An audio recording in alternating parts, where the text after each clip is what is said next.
രണ്ടാമത്തെ പ്രത്യേകത അന്നൻ നഖ്ല കുല്ലുഹാ മൻഫഅ ലാ യസ്ഖുതു മിൻഹാ ശൈഉൻ ബിഗൈരി മൻഫഅ. ഈത്തപ്പനയുടെ എല്ലാ ഭാഗവും ഉപകാരപ്പെടുന്നതാണ്. അതിന്റെ മട്ടല്, അതിന്റെ പഴം, അതിന്റെ പഴക്കുല, അതിന്റെ ട്രങ്ക്, അതിൽ നിന്നെടുക്കുന്ന നാരുകൾ, അതിന്റെ വേര്, ഈത്തപ്പഴത്തിന്റെ കുരുവടക്കം ഉപകാരപ്പെടുന്ന സംഗതികളാണ്. സുബ്ഹാനല്ലാഹ്, എല്ലാം ഉപകാരപ്പെടുന്നവരാണ് മുഅ്മിനീങ്ങളായ ആളുകൾ. എന്നിട്ട് പറയാണ്, എന്നാൽ അതിന് ചെറിയ മുള്ളു പോലെ തോന്നിച്ചേക്കും. അതിന്റെ ഇലകളിൽ ചെറിയ മുള്ളു പോലെ കാണാൻ പറ്റുന്നുണ്ട് അല്ലെ? സാധാരണ തെങ്ങിമട്ടൽ പിടിച്ച് വലിക്കണ പോലെ ഒന്നും വലിക്കാൻ പറ്റൂല. ചെറിയ മുള്ളു ഉള്ള പോലെ, എന്തൊക്കെയോ ഒരു ദേഷ്യപ്പെട്ട് പ്രതികരിക്കുന്ന പോലെ ആ വൃക്ഷത്തിൽ തോന്നുന്നില്ലേ? മുഹമ്മദുർ റസൂലുള്ളാഹ് സ്വല്ലല്ലാഹു വല്ലദീന മഅഹു അശിദ്ദാഉ അലൽ കുഫാരി റുഹമാഉ ബൈനഹും. ഇങ്ങനെയാണ് മുഅ്മിനീങ്ങൾ അഷ്റഫുൽ ഖൽഖ് സ്വല്ലല്ലാഹു അലൈഹി വസല്ലമ തങ്ങളുടെ കൂടെയുള്ള അസ്ഹാബ് അശിദ്ദാഉ അലൽ കുഫാർ, ഇസ്ലാമിനെ എതിർക്കുകയും ഇസ്ലാമിനെ ആക്രമിക്കുകയും ചെയ്യുന്ന ആളുകളോട് ഏറ്റവും കടുത്ത നിലപാട് സ്വീകരിക്കുന്നവരാണ്. എന്നാൽ റുഹമാഉ ബൈനഹും, അവർ അവർക്കിടയിൽ കാരുണ്യമുള്ളവരാണ്. അപ്പോ സുബ്ഹാനല്ലാഹ്, ഈ രീതിയിൽ അശിദ്ദാഉ അലൽ കുഫാർ, അതിനെ ആക്രമിക്കാൻ വരുന്നവരോട് പ്രതിരോധിക്കുന്ന ഒരു സ്വഭാവം, ആ മുള്ളുകൾ മുഅ്മിനീങ്ങളുടെ ആ സ്വഭാവത്തെയാണ് സൂചിപ്പിക്കുന്നത്. എന്നാൽ അതിന്റെ ഉള്ളിൽ ഒളിപ്പിച്ചു വെച്ചിരിക്കുന്നതോ ഉപകാരങ്ങളാണ്. ഇങ്ങനെയാണ് സത്യവിശ്വാസി. 9 അന്ന ഖൽബഹ മിൻ അത്യബിൽ ഖുലൂബ്, അതിന്റെ ഉൾഭാഗം, ഈത്തപ്പന തടിയുടെ ഏറ്റവും മധ്യഭാഗം ഏറ്റവും വൃത്തിയുള്ളതും ഏറ്റവും മധുരമുള്ളതുമാണെന്ന് സുബ്ഹാനല്ലാഹ് അല്ലാമ ഇബ്നുൽ ഖയ്യിം അൽ ജൗസിയ പറയാം. ബാക്കി ഒരു വൃക്ഷത്തിനും അങ്ങനല്ല. അതിന്റെ നടു മുറിച്ചെടുത്താൽ അതിന്റെ മധ്യഭാഗം മധുരമൂറുന്ന വെള്ളമുള്ളതാണ്. സുബ്ഹാനല്ലാഹ്. വകദാലിക ഖൽബുൽ മുഅ്മിൻ മിൻ അത്യബിൽ ഖുലൂബ്, മുഅ്മിനായ മനുഷ്യന്റെ ഹൃദയം അങ്ങനെയല്ലേ ആവേണ്ടത്? മുഅ്മിന്റെ ഹൃദയം അങ്ങനെയാണ്. അതിന്റെ ഉള്ളിൽ അസൂയയില്ല, അവിടെ അഹങ്കാരമില്ല, അവിടെ മറ്റാരോടെങ്കിലും വാശിയില്ല, ആരോടെങ്കിലും പകപോക്കാനുള്ള ചിന്തയില്ല, ആരോടും വെറുപ്പില്ല.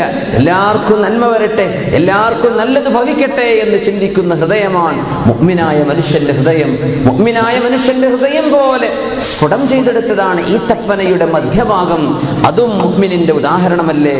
സുബ്ഹാനല്ലാഹ്. 10ാമത്തേത്, അവസാനത്തേതായി പറയുന്നത്, ലാ യതഅത്തലു നഫ്ഉഹാ ബിൽ കുല്ലിയതി അബദാ. ഒരു ഉപകാരം കിട്ടാത്ത ഒരവസ്ഥ ആ വൃക്ഷത്തിൽ നിന്ന് ഉണ്ടാവില്ല. പഴം കായ്ക്കുന്നില്ല, എന്നാൽ അതിന്റെ മട്ടല് കൊണ്ട്, അതിന്റെ മറ്റു സാധനങ്ങളെ കൊണ്ട് എല്ലാം ഉപകാരം. എപ്പോഴും ഒരു ഉപകാരം അതുകൊണ്ട് കിട്ടാത്ത അവസ്ഥ വരില്ല. സുബ്ഹാനല്ലാഹ്. പിന്നെ നമ്മൾ തണല് കായുന്നതൊക്കെ ഈ വൃക്ഷങ്ങളുടെ ഇലകളിൽ നിന്ന് കിട്ടുന്ന തണലിന് കിട്ടുന്ന കൂൾനെസ് സാധാരണ വീടുകൾക്കോ കോൺക്രീറ്റ് കെട്ടിടങ്ങൾക്കോ ഇല്ലെന്നതാണ്. സുബ്ഹാനല്ലാഹ്. വൃക്ഷങ്ങളുടേത് അങ്ങനെയാണ്. വൃക്ഷങ്ങളുടെ തണലിൽ കിട്ടുന്ന ആ തണലിലെ തണുപ്പ് നമുക്കൊരു റൂമിൽ കയറി ഇരുന്നാൽ കിട്ടില്ല. ഒരു ഫാൻ വർക്ക് ചെയ്ത AC-യുടെ പിന്നെ ആർട്ടിഫിഷ്യൽ കൂളിംഗ് ആണ് എന്നല്ലാതെ ഒരു തണുപ്പ് കിട്ടണമെങ്കിൽ, ഒരു തണൽ കായണമെങ്കിൽ വൃക്ഷങ്ങളുടെ തണലാണ് ഏറ്റവും കൂടുതൽ ആശ്വാസം നൽകുന്നത്. സുബ്ഹാനല്ലാഹ്. ഈത്തപ്പനയുടേത് അതിന്റെ തണലായും അതിന്റെ നാരുകളിലും അതിന്റെ ഇലകളിലും അതിന്റെ ട്രങ്ക്, അതിന്റെ തടിയിലും അതിന്റെ വേരുകളിൽ പോലും പലതരത്തിലുള്ള ഉപകാരങ്ങൾ അള്ളാഹു സൃഷ്ടികൾക്ക് വെച്ചിരിക്കുകയാണ്. ഖൈറുക്കും, റസൂലുള്ളാഹി സ്വല്ലല്ലാഹു അലൈഹി വസല്ലം പറഞ്ഞ ഹദീസ് നോക്കൂ, ഖൈറുക്കും, നിങ്ങളിൽ ഏറ്റവും ഖൈറായവർ, മൻ യുർജാ ഖൈറുഹു വയുഅ്മനു ശർറുഹു, നിങ്ങളിൽ ആരുടെ നന്മയാണോ പ്രതീക്ഷിക്കപ്പെടുന്നത് അയാളാണ്, വയുഅ്മനു ശർറുഹു, ആരുടെ ഉപദ്രവമാണോ നമ്മൾ നിർഭയത്വം തോന്നുന്നത് അയാളാണ് നമ്മൾ ഏറ്റവും ഖൈർ. എന്ന് പറഞ്ഞാൽ, എന്നെ പറ്റി നിങ്ങൾക്ക് തോന്നുന്നു, എന്നിൽ നിന്ന് ഖൈറേ ഉണ്ടാവൂ. എന്നെ പറ്റി നിങ്ങൾ വിചാരിക്കുന്നു, എന്നിൽ നിന്ന് ഒരു ഉപദ്രവവും നിങ്ങൾക്കുണ്ടാകില്ല. അങ്ങനത്തെ ആളാണ് ഖൈർ. നേരെ മറിച്ച് എന്നിൽ വശർറുക്കും മൻ ലാ യുർജാ ഖൈറുഹു വലാ യുഅ്മനു ശർറുഹു, ഏറ്റവും മോശപ്പെട്ടവരാരാണ്? അയാളിൽ നിന്ന് ഒരു നന്മയും നിങ്ങൾ പ്രതീക്ഷിക്കുന്നില്ല, എന്നിൽ നിന്ന് ഒരു നന്മയും കിട്ടുന്നില്ല, നിങ്ങൾ പ്രതീക്ഷിക്കുന്നില്ല. കണക്കന്നെ ആയിരിക്കും അല്ലെ? വിചാരിച്ചു ജ്യേഷ്ഠൻ സഹായിക്കൂ, മോളെ കല്യാണം നടക്കല്ലേ, എന്ത് ജ്യേഷ്ഠനിൽ എന്ത് കിട്ടാനാ, അതൊന്നും സഹായിക്കൂല. അതൊക്കെ സഹായിക്കേണ്ട കാലം മുമ്പ് കഴിഞ്ഞു, ഇതിലും വലിയ കഷ്ടപ്പെടുന്ന സമയം കഴിഞ്ഞു, ഒരു നയാ പൈസ കൊണ്ടും സഹായിച്ചിട്ടില്ല അല്ലേ? വലാ യുഅ്മനു ശർറുഹു, എന്നാൽ ഉപദ്രവത്തിൽ നിർഭയത്വം, ഒരു ഉപദ്രവം ചെയ്യൂല എന്നും തോന്നണില്ല. സുബ്ഹാനല്ലാഹ്. അങ്ങനൊക്കെ സംഭവിക്കും. ഈ കല്യാണം നടക്കുന്ന സമയത്തൊക്കെ ഞാനൊരു സംഭവം കണ്ട് ഭയങ്കര പേടിച്ചു പോയി. ജ്യേഷ്ഠന്മാർ തമ്മിലുള്ള ഒരു ബന്ധത്തിന്റെ അവസ്ഥ മുമ്പ് പറഞ്ഞിട്ടുണ്ടോ എന്ന് അറിയില്ല. വീടുണ്ടാക്കിയിട്ട് അനുജൻ പച്ചപ്പാവം, ജ്യേഷ്ഠൻ എന്തൊക്കെയോ ഒരു തട്ടിപ്പ് ബിസിനസ് ഒക്കെ നടത്തിയിട്ട് പൈസ ഉണ്ടാക്കിയെന്ന് പറഞ്ഞു. ദുബൈയിലൊക്കെ ഉണ്ട് ഈ നമ്പർ 2 എന്ന് പറഞ്ഞ ബിസിനസ്. ദുബൈക്കാർക്ക് ധേരക്കാർക്ക് പെട്ടെന്ന് മനസ്സിലാവും. നമ്പർ 2 ഡ്യൂപ്ലിക്കേറ്റ് സാധനം ബുക്ക് അങ്ങനെ ഉണ്ടാക്കിയ പൈസയാണെന്ന. കോടീശ്വരനായിട്ടുണ്ട് ആള് നാട്ടിൽ. ഈ അനുജൻ പച്ചപ്പാവമാണ്. ഓരോ സംഭവം ഒറ്റ വീട്ടിലാണ്, 2 വീടുകളാണ് ഒരു കുടുംബത്തിൽ.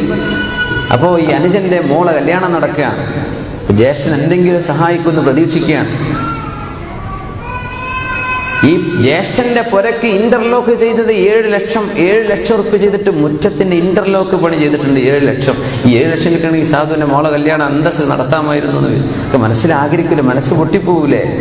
അങ്ങനെ ജ്യേഷ്ഠൻ എന്തെങ്കിലും സഹായിക്കുമെന്ന് വിചാരിച്ചിരിക്കുമ്പോഴാ ജ്യേഷ്ഠൻ അല്ല മുമ്പൊരുക്ക് 10,000 റുപ്യന്റെ അടുത്ത് വാങ്ങിച്ചിട്ടില്ലേ, 10,000 താന്ന് പറഞ്ഞു വരുന്നത്. സുബ്ഹാനല്ലാഹ്. പിന്നെ ചോദിക്കാൻ പറ്റുമോ? തോക്ക് വെടിയൊക്കെ പറയില്ല. ചോദിക്കണോ ഇങ്ങോട്ട് ചോദിക്കല്ല. ഉപദ്രവം ചെയ്യൂല എന്ന് വിചാരിക്കാൻ പറ്റൂല. ഇങ്ങനത്തെ ആളുകൾ ഷർറുക്കും, നിങ്ങളിൽ ഏറ്റവും ഷർറായവരാണ്. നമ്മുടെ നാട്ടിലില്ലേ, നമ്മുടെ നാടിന്റെ നമ്മുടെ പുരന്റെ അതിരിലൂടെ അവർ മതിൽ കെട്ടിയേക്കും അല്ലെ. പെണ്ണുങ്ങളോ പറയാനോ ചോദിക്കാനോ ആളില്ല, നമ്മുടെ സ്ഥലം അവർ എടുത്തു മാറ്റിയേക്കും. ഇങ്ങനെയൊക്കെ എത്ര ആളുകളുണ്ട് അങ്ങനെ പേടിച്ചിരിക്കുന്നവർ. സുബ്ഹാനല്ലാഹ്. ലാ യുഅ്മിനു ശർറു, ഉപകാരവും ഇല്ല എന്നാ പിന്നെ ഉപദ്രവം ഇല്ലാതിരിക്കുന്നുണ്ടോ? അതിനൊരു ഉറപ്പില്ല, ഉപദ്രവം ഉണ്ടാവുകയും. ഈ അവസ്ഥയിലാണെങ്കിൽ ഷർറുക്കും, മനുഷ്യരിൽ ഏറ്റവും ഷർറായവരാണവർ. യാ അല്ലാഹ്, ഇത്തരക്കാർക്ക് തൗബ ചെയ്ത് മടങ്ങാൻ അല്ലാഹു അവസരം നൽകുമാറാകട്ടെ. മനുഷ്യന്റെ ഹൃദയത്തെക്കാളും വലുതൊന്നും ലോകത്ത് ഒന്നുമില്ല.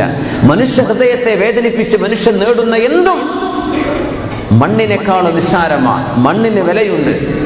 ഒരു മനുഷ്യന്റെ ഹൃദയത്തെ വേദനിപ്പിക്കുക, അത് അനുജനാവാം, ജ്യേഷ്ഠനാവാം, സ്വന്തം പെങ്ങളാവാം, അനിയത്തിയാവാം, ജ്യേഷ്ഠനെ കൂടെ ജോലി ചെയ്യുന്ന ആളുകളോ കൂടെ പഠിച്ചവരോ, അവരെ സഹായിക്കാൻ പറ്റിയില്ല എന്ന് വിചാരിക്കുക. പക്ഷെ ഉപദ്രവം ചെയ്യാതിരിക്കുക, വിഷമിപ്പിക്കാതിരിക്കുക. മുഅ്മിനായ മനുഷ്യൻ ഇങ്ങനെയാണ് ആവേണ്ടത്. മുഅ്മിനായ മനുഷ്യൻ യുർജാ ഖൈറുഹു, അവന്റെ നന്മയാണ് പ്രതീക്ഷിക്കപ്പെടുന്നത്. വയുഅ്മനു ശർറുഹു, ഒരു ഉപദ്രവവും അവൻ ചെയ്യൂല. ഇവനാണ് ഏറ്റവും ഖൈർ. ഇത് മസലുഹാ കമസലിൽ മുഅ്മിൻ, മുഅ്മിനായ മനുഷ്യന്റെ ഉദാഹരണം ഈത്തപ്പനെ പോലെ എന്ന റസൂലുള്ളാഹി സ്വല്ലല്ലാഹു അലൈഹി വസല്ലം ആ ഹദീസിനെ വിവരിക്കുകയായിരുന്നു. അല്ലാമ ഇബ്നുൽ ഖയ്യിം അൽ ജൗസി റഹിമഹുല്ലാഹ്. സ്വല്ലു അലൻ നബി മുഹമ്മദിൻ വആലി. വൽ അർള വളഅഹാ ലിൽ അനാമി ഫീഹാ ഫാകിഹതുൻ വൻ നഖ്ലു ദാതുൽ അക്മാം വൽ ഹബ്ബു ദുൽ അശ്ഫി വർ റൈഹാൻ ഫബിഅയ്യി ആലാഇ റബ്ബികുമാ തുകذിബാൻ വൽ ഹബ്ബു ദുൽ അശ്ഫി വർ റൈഹാൻ. അതിനെ സംബന്ധിച്ച് നമ്മൾ കഴിഞ്ഞ ആഴ്ച പറഞ്ഞു. നമ്മൾ ആ നഖൽ എന്ന വാക്ക് അതിനെ സംബന്ധിച്ച് നമ്മൾ വിട്ടുപോയിരുന്നു. അതാണ് നമ്മൾ ഇന്ന് വിവരിച്ചത്. വൽ ഹബ്ബു ദുൽ അശ്ഫി വർ റൈഹാൻ. എന്റെ മുഅ്മിനീങ്ങളെ, നമ്മളിതിന്റെ ഉപരിപ്ലവമായ ആശയങ്ങളായി പറഞ്ഞു പോവുകയാണ്. ഇത്തരം വിഷയങ്ങളൊക്കെ വല്ല ആർട്ടിക്കിളോ വല്ല എന്തെങ്കിലും എസ്സേയോ വല്ല ലേഖനങ്ങളോ ഈത്തപ്പനെ കുറിച്ചോ ധാന്യങ്ങളെ കുറിച്ചോ ഒക്കെ, ഈ സയൻസ്, സോളജി ആൻഡ് ബോട്ടണി, ഇതെല്ലാം അള്ളാഹുവിന്റെ അനുഗ്രഹങ്ങളാണ് പറയണത്. സയൻസ് പഠിക്കണം. സയൻസ് എന്ന് പറഞ്ഞാൽ അള്ളാഹിന്റെ സൃഷ്ടിപ്പ് എന്താണെന്ന് തുറന്നു നോക്കി പഠിക്കാനാണ് ഈ സയൻസ് എന്ന് പറഞ്ഞാൽ. എന്താ ഉള്ളത് അത് പഠിക്കാനാണ്. അത് ആരുണ്ടാക്കിയെന്ന് മാത്രം പറഞ്ഞു തരൂല, അതിന്റെ ഉള്ളിലുള്ള സംഗതികളൊക്കെ പറഞ്ഞു തരും. അത് ഇൽമാണ്. മുഅ്മിനീങ്ങൾക്ക് അത് മതി. മുഅ്മിനീങ്ങൾക്കറിയാം ഇത് ചെയ്തു വെച്ചത് അള്ളാഹുവാണ്. അതുകൊണ്ട് ഈ പഠനം നമുക്ക് ഈമാൻ വർദ്ധിക്കണം. ഇതൊക്കെ വെറുതെ ഉണ്ടായെന്നും ഇതൊക്കെ ടോട്ടൽ റാൻഡംനെസ് അങ്ങോട്ട് പൊട്ടിമുളച്ചതാണെന്ന് എങ്ങനെ വിശ്വസിക്കാൻ പറ്റും? ഇവിടെയാണ് നമ്മുടെ ചോദ്യചിഹ്നം. വൽ ഹബ്ബു ദുൽ അശ്ഫി വർ റൈഹാൻ, നിങ്ങൾക്കവിടെ ധാന്യമണികളുണ്ട്, ഭൂമിയിൽ ധാന്യമുണ്ട്. ഈ ആന്ത്രോപോളജിക്ക് പച്ച നുണ പറയുന്ന ചില ഘട്ടങ്ങളുണ്ട്. പറഞ്ഞാൽ മനുഷ്യനാദ്യം തിന്നാൻ അറിയില്ലായിരുന്നു, വേവിച്ച് തിന്നാൻ അറിയില്ലായിരുന്നു. അങ്ങനെ നടന്നുകൊണ്ടിരിക്കുമ്പോഴാണ് ഒരു കാട്ടുതീ ഉണ്ടായത്. നമ്മളൊക്കെ സ്കൂളിലൊക്കെ പഠിച്ചിട്ടില്ലേ അത്? അങ്ങനെ നോക്കുമ്പോ എന്താ റോസ്റ്റായി കഴിഞ്ഞ